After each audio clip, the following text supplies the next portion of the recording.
A visiting team from Oakland usually is not welcome in Denver. But California Senator Kamala Harris is putting together a pretty good crowd tonight. Can give you a look at Manual High School inside the gymnasium, which is not just any gymnasium, that is the Thunderdome, where a decent-sized crowd has assembled to see the senator from California tonight outline her presidential campaign. Now, we know this state is not Iowa or New Hampshire, so why in the world is she coming here at this crucial moment? Our politics guy, Marshall Zellinger, found out it's in part about setting an example. Immediately after her rally at Manual High School, Senator Kamala Harris will do what many do on Friday nights in Denver. She'll head to Lowhigh. This normally would look like our living room. There'd be, sofas and chairs and...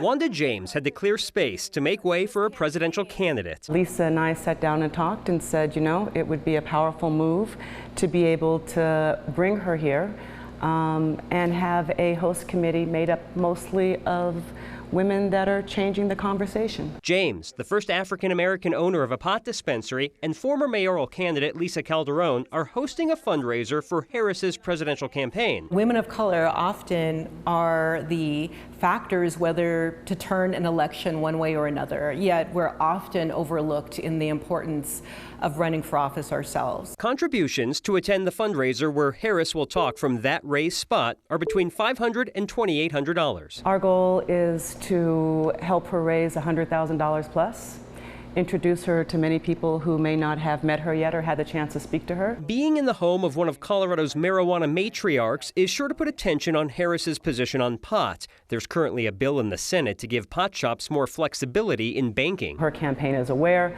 of our stature in this, and clearly we were a part of the bill that came out. So hopefully it does shine some light on what cannabis entrepreneurism now also means when we start talking about the election of a United States president. We're going to be working after she leaves to help support women of color running for office, give them the kind of support that I know I wish I had when I was running for office, and just build the bench.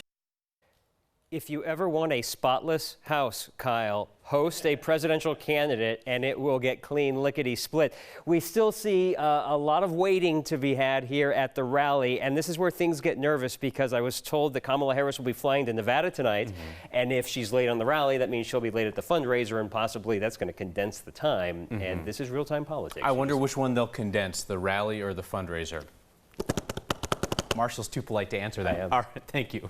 So you got Denver Mayor Michael Hancock, he's a Manual guy, and former Mayor Wellington Webb, also a proud Manual Thunderbolt. Both of them are skipping the Kamala Harris rally at Manual.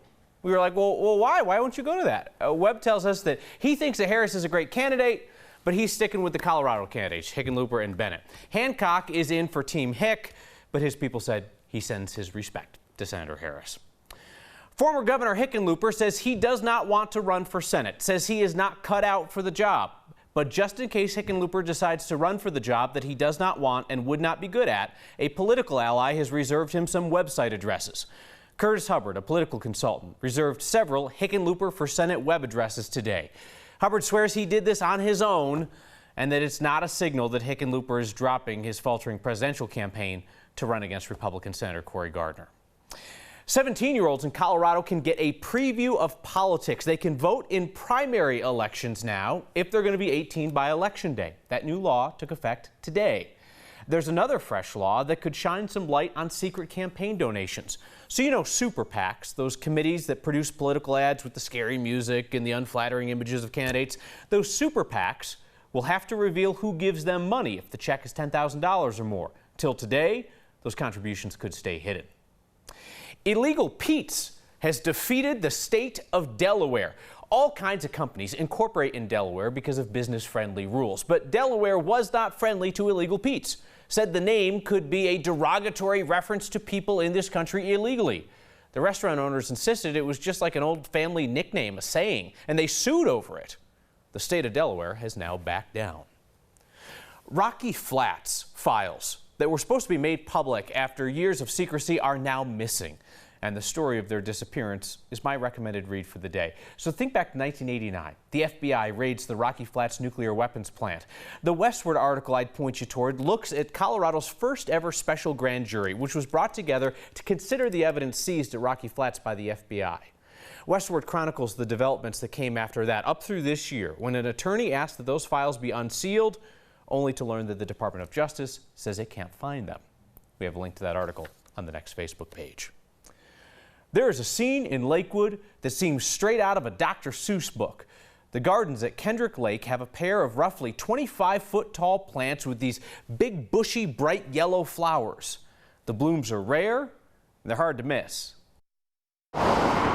Stands out above everything here, which is really cool. Yeah, that is just amazing. Looks pretty cool. It looks like a Dr. Seuss plant almost. Not Colorado. Looks more like Lakewood either. Not Lakewood. Looks more like a desert flower. You wouldn't know it just looking at these other ones that it produces something like this. I feel like it's magnificent. We don't have a lot of plants that get that big versus, trees and such. And we had so many people asking about it. Oh, can you take my picture next to it? My name is Keely Foster. I'm with the City of Lakewood's Greenhouse Department. We are at Kendrick Lake Gardens. We're out here today because our century plant, the Agave perii, is blooming. Century plant? Every 10 to 25 years, if it stores up enough energy, it will shoot out a stalk. If it's in a perfect location, it will shoot up a stalk that's, 15, 25 feet tall. And then it will start to shoot out little bracts. Kind of makes itself known. So it kind of lets you know it's there, and it doesn't really let you not notice it. It's got great definition. It pulls people into the gardens. I mean, I've had people driving along the streets that are like, I just saw this and I wanted to know what it was. I've never seen anything like that.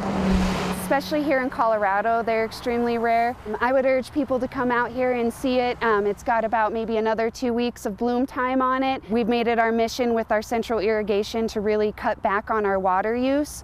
So we've been trying to promote these plants. It's just, I think, an environment where people have a tough time keeping plants alive, but you can do it. And that's what this garden is all about, is just showing people what they can do. If you're thinking you've never seen one of those, you're probably right. Century plants are more common in New Mexico, Arizona, and Texas. That said, we ran into a fifth-generation Texan at the gardens, and he said he had never seen blooms like those. It's a sign that someone at the Air Force Academy is smoking something, and it's where they're smoking it that has us scratching our heads. Next for your name, Steve McDermott spotted this designated tobacco area, which is outstanding in its field, but not an outstanding place to smoke, what with fire danger and all. This is next to a guard post south of Falcon Stadium. The Air Force Academy said, yeah, there's an explanation for this. It's currently an unmanned post, so they don't expect anybody to be in the designated smoking area. If they were to staff that station again, they would reevaluate the placement of the sign. Guys, if craft beer is not popular anymore, I'm going to have to come up with something else to like in lieu of actually having a personality or hobbies. And I bring this up because tickets for the Great American Beer Festival are selling slowly for the second straight year. Tickets for the annual festival went on sale to the public Wednesday, and I checked this afternoon. Tickets are still available for all 3 main sessions. Remember, a few years back, GABF would sell out lightning fast. Tons of people got shut out of that event. Then they enlarged the floor, and Haze Bros became an obnoxious thing, and now people are drinking hard seltzer. I don't even understand that, and I'm not sure that that has anything to do with this. But anyway, GABF tickets still available for the big fest. More beer for the rest of us, I guess. A smarter way to cross Old Town Road, or any other, is the most Colorado thing we've seen today. Massage parlors suspected of human trafficking keep operating in Colorado. Our 9 Wants to Know team asked the state what it's doing about it. We're taking swift, appropriate action. So is there anything more you could do? We definitely take swift, appropriate action. That would be our focus, is to take the swift, appropriate action. I think they're stuck on a loop. Next. Our investigative team has been looking into illicit massage parlors. The places that offer a massage and then illegal something extra. The main issue, the more concerning thing, is that they can be involved in human trafficking. Aurora has been cracking down on these illicit massage parlors. Our 9 Wants to Know team found that the massage parlors, they'll just move a few blocks into the city of Denver. I mean, how is that possible? Jeremy Hull will press state leaders to find out if they could be doing something to stop the cycle.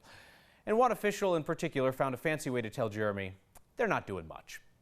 Good. Well, good start. Okay. If you can just start with your first name and your last name real quick. Sure, Ronnie Hines. Okay, and what's your exact title here? I'm the Division Director for the Division of Professions and Occupations in DORA. Let's pause. Interviews with reluctant government officials who don't want to go on TV to explain themselves usually involve the following ingredients: a dull conference room and table with awkward seating, an entourage of other government communications people. This one had 3: lights, a reporter who just wants an authentic, honest answer. That's me. And the most abundant ingredient, bland sound bites to mask the bitter taste of a government problem. We have an effective, robust system where we're reviewing applications, we're looking at education and training, we're taking swift, appropriate action, and we're working really hard to make sure consumers aren't unduly harmed. That swift, appropriate action includes a break for the owner of Elite Spa.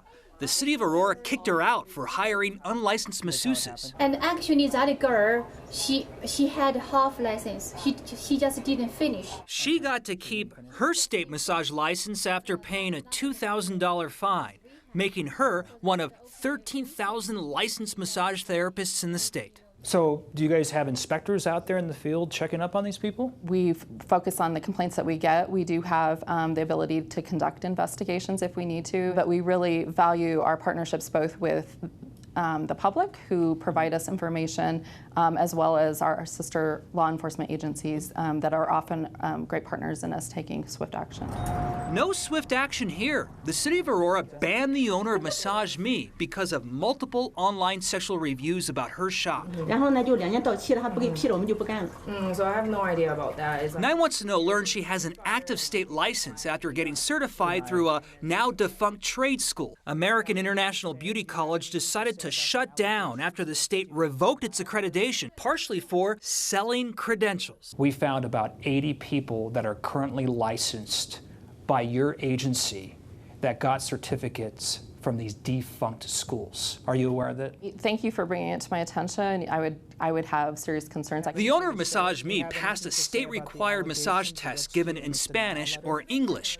Her employees should have licenses too. How are your employees able to get a state certificate? 所以这些员工他们怎么拿到州政府发的按摩执照呢？这我不知道呀。I have no idea. Inspectors in Aurora say it's odd how some people, despite the language gap, I've asked them, do you know where the bicep is? And they won't know. And then I'll ask them where the calf muscle is, and they won't know that. Are able to get a state license. Somehow they have a massage therapist license. That's been an issue nationwide with fake schools and cheating on the exams. Is it acceptable to have people out there with active licenses from schools that have been revoked? I want to make sure that we're keeping all consumers safe and taking action where we appropriately can. Let's pause again. Does the body massage include anything else? While undercover shops offered us sexual services, Aurora has found a way to shut them down and stop the endless cycle of human trafficking. What I'm suggesting is I think we need to have those same conversations that Aurora had, but do it as a state and look at that statewide regulation. So is there anything more you could do? We definitely take swift, appropriate action. While the state is stuck in a cycle itself. Is it acceptable though? I want to make sure that we're protecting all consumers, and that would be our focus, is to take the swift, appropriate action we need to. So much swift, appropriate action. Maybe we need a little more actual action. I think investigative stories like this often shed a light on where we might want to talk about what we could do better. If you would like to see Jeremy's full 3-part investigation on this, take swift, appropriate action and find it on 9news.com.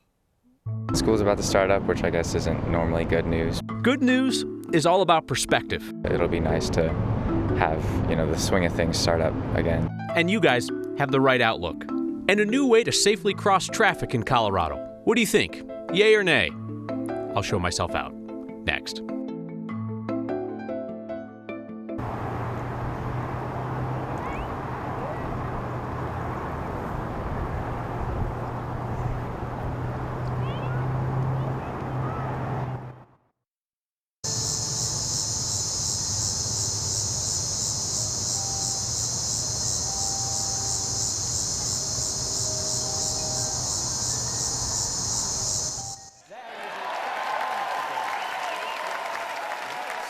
Is a loud political rally at Manual High School where California Senator Kamala Harris is addressing the crowd. Let's listen for a sec. So this then becomes a moment to fight for the best of who we are, and fight we will. And here's the thing. We're used to having this fight. We've had this fight before. We have always fought for the best of our country. It's who we are by our nature. We fight for the ideals. We fight for the promise of our country. So this is that fight, and we've had it before. And you know, I come A bit of tonight's rally with Senator Harris at Manual. We hope to listen to a lot of the presidential candidates if they choose to bring their show to town. My sister,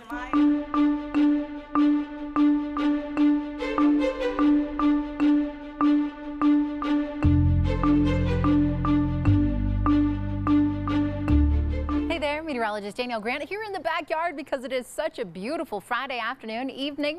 Man, look up toward the high country, nice and green, nice to see some blue skies. That's going to be the place to be this weekend if you are looking for a spot to keep things cool. It's hot here in the metro area. This afternoon into this evening, still watching the monsoon flow pick up that moisture from the Gulf, swing it into the southwest and land it in our backyard. The storms have been few and far between here in the Denver area. However, you'll notice central mountains and then just to the south toward Colorado Springs and Pueblo, a lot of action with a lot of lightning too. Right now, just a few isolated showers coming through parts of Fort Collins, along I-25 through Larimer and Weld County. Those should wind down within the next hour. Mostly clear tonight. We're down to lower 60s here in the city, across the eastern plains, 40s, 50s going way up high. The rest of tonight, everything clears out, and by tomorrow morning, we are back in business with the sunshine. Things are looking good by 5:36. Tomorrow, maybe one or two isolated storms coming through Jefferson, Douglas counties, but really the focus, once again, will be in the mountains and foothills. So get out and enjoy tomorrow afternoon. Temperatures are going to be warm, back to the lower 90s, 90s across the eastern plains. But again, if you head to the high country, 70s and 80s should be just picture perfect. Even warmer for us on Sunday with a slight cool off early next week with a better chance for storms.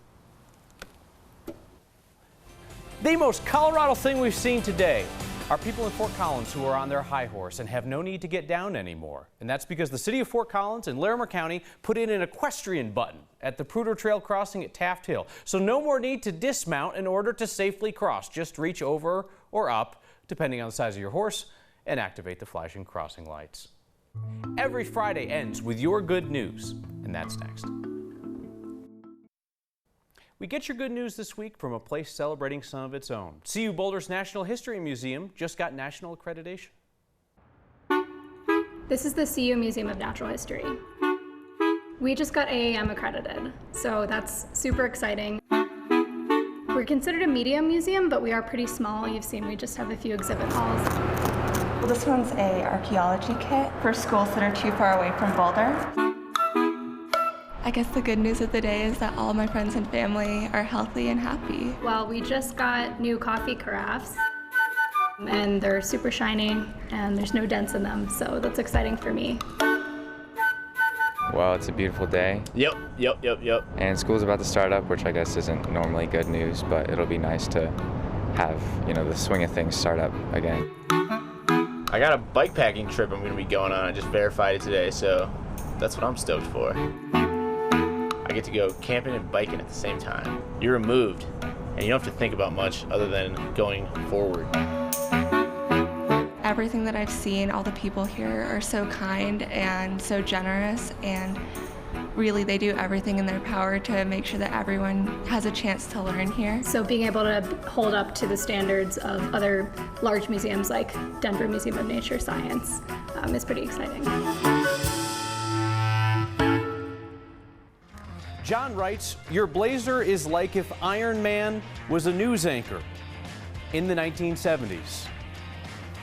Awesome. See you next time.